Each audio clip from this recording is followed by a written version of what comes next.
3 दिन ऐसे रहेंगे, 3 बार ऐसे रहेंगे, 3 तिथियां ऐसी रहेंगी, 3 समय ऐसा रहेगा जिस समय पर तेरे द्वारा निर्मित शूल को भी शिव धारण करेगा और जगत का कल्याण करेगा। 3 दिन, 3 तिथियां, 3 बार, 3 नक्षत्र, 3 घड़ी, 3 पल।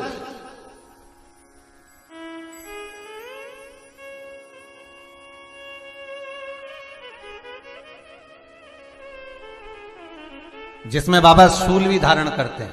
और शूल अकेले धारण नहीं करते महाराज। जो धतूरा होता है ना,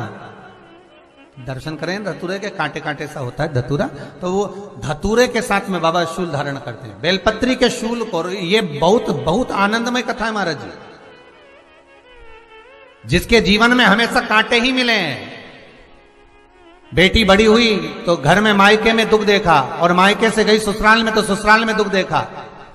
ससुराल में भी दुख देखने के बाद में भी पति को बहुत कुछ काम खुलवाया, बहुत धंधे खुलवाए, नौकरी लगवाई, पर वो पति बार बार छोड़ कर आ गया, बार बार तकलीफ भोग रहा है, बार बार कष्ट भोग रहा है। फिर थोड़े दिन काम करता है, थोड़े दिन छूट जाता है, फिर व्यापार में बढ़ता है, फिर छूट जाता है, फिर कोई दुकान खुलवाई, थोड़े दिन अच्छी चली, फिर वापस वहीं घर पर आकर बैठ गया। अर्थात उसके जीवन में वो शूलता चल रही है। तो बाबा देवाधिदेव महादेव कहते हैं, ये 3 घड़ी, 3 पल, 3 नक्षत्र, 3 समय, 3 दिन में जो शूल मुझे समर्पित करता है, उसके जीवन से मैं शूल हटा देता। वो 3 दिन लिखे स्कंद पुराण।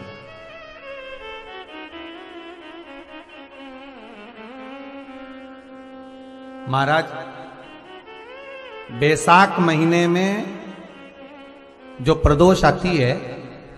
बैसाख के महीने में बहुत ध्यान से सुनना भाई, जो अपनी जिंदगी से बहुत तंग आ गए हो, परेशान हो गए हो, कष्टमय जीवन जी रहे हो, बहुत दुखी हो गए हो, उनके लिए ये स्कंद पुराण का चरित्र फिर मिले ना मिले, आप प्रेम से सुन लो भाव से। पहला, बैसाख महीने की प्रदोष, चाहे वो शनिचरी प्रदोष हो, चाहे रविवार की हो, सोमवार की हो, मंगल की हो, बुधवार की हो, गुरुवार की हो, शुक्रवार की हो, शनिवार की हो, कोई भी वार की हो, पर बैसाख महीने की प्रदोष, प्रदोष काल में शाम का समय सूर्य डूब रहा हो, बस डूबा ही हो, और उस समय पर सूर्य के डूबन के तुरंत बाद बाबा को धतूरे के साथ में बेलपत्री ना चढ़ाते हुए बेलपत्री के वृक्ष के 7 कांटे बाबा के शिवलिंग पर समर्पित करे जाते हैं महाराज, अपनी जिंदगी में अड़चनों को हटाने के लिए। फिर आप जिस व्यापार में उतरे, जिस व्यवसाय में उतरे, जिस नौकरी में उतरे, आप दिल से करें, आपको तरक्की मिलेगी। आप हार नहीं सकते, नीचे नहीं आ सकते, उन्नति पर ही चढ़ेंगे। एक वैशाख मास की प्रदोष। दूसरा, शिवरात्रि के दिन मध्याह्न का समय महाराज, जो बड़ी शिवरात्रि होती है माघ की, बड़ी शिवरात्रि के अंतर्गत मध्याह्न का समय, दोपहर के ठीक 12 बजे,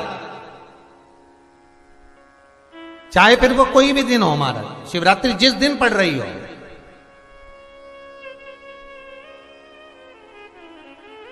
उस दिन भी धतूरे के साथ बाबा को 7 कांटे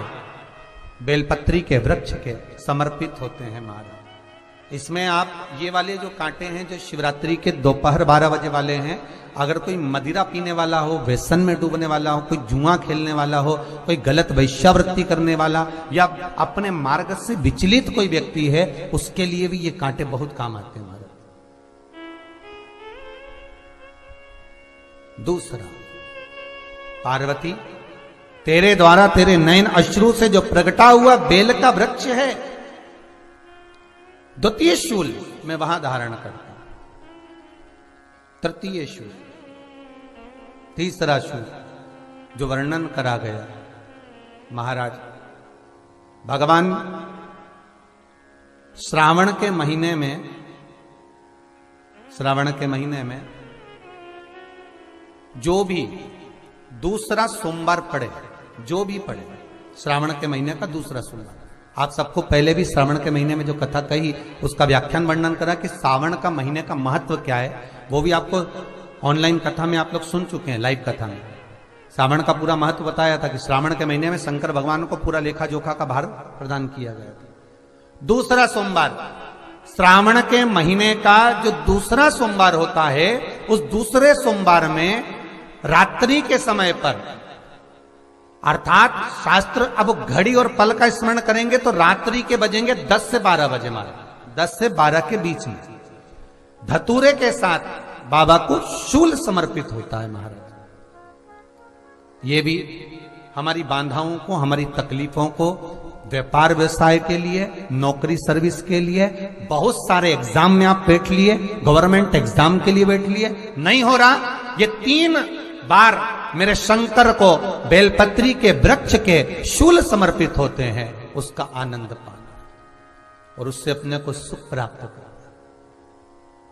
जब एग्जाम में बैठो, किसी परीक्षा को आप दे रहे या कोई सब्जेक्ट, कोई विषय, कोई प्रश्न का उत्तर आपको याद नहीं हो रहा, मैथ का एक क्वेश्चन लेकर बैठे हुए हो, कई बार आपने उसको सॉल्व करने का प्रयास किया, वो नहीं हो रहा, कई बार प्रयास कर देखना, थोड़ा चंदन घिसकर शंकर जी के शिवलिंग को लगाना, 5 मिनट हो जाएं, उस शिवलिंग में से निकालकर ब्रह्मांड में मध्य में लगा लेना, फिर उस प्रश्न का उत्तर याद करने बैठना, दूसरी बार भूल नहीं पाओ। आज ही प्रैक्टिकल कर देखना, कहीं सीवर वाला महाराज झूठ तो नहीं बोल रहा, आज ही करके देखो, प्रैक्टिकल जरूर करना, बिना प्रैक्टिकल के मत रहना,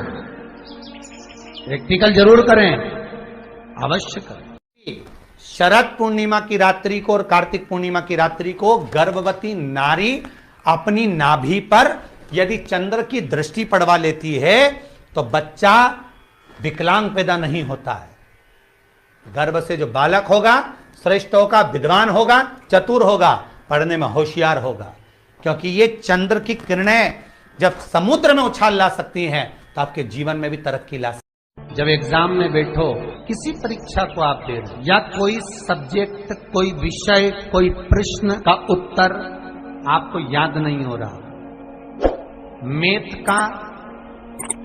एक क्वेश्चन लेकर बैठे हुए हो, कई बार आपने उसको सॉल्व करने का प्रयास किया, वो नहीं हो रहा, कई बार प्रयास कर देखना, थोड़ा चंदन घिसकर शंकर जी के शिवलिंग को लगाना, 5 मिनट हो जाएं, उस शिवलिंग में से निकालकर ब्रह्मांड में मध्य में लगा लेना, फिर उस प्रश्न का उत्तर याद करने बैठना, दूसरी बार भूल नहीं पाओ। आज ही प्रैक्टिकल कर देखना, कहीं सीवर वाला महाराज झूठ तो नहीं बोल रहा, आज ही करके देखो, प्रैक्टिकल जरूर करना, बिना प्रैक्टिकल के मत रहना, प्रैक्टिकल जरूर करें, अवश्य।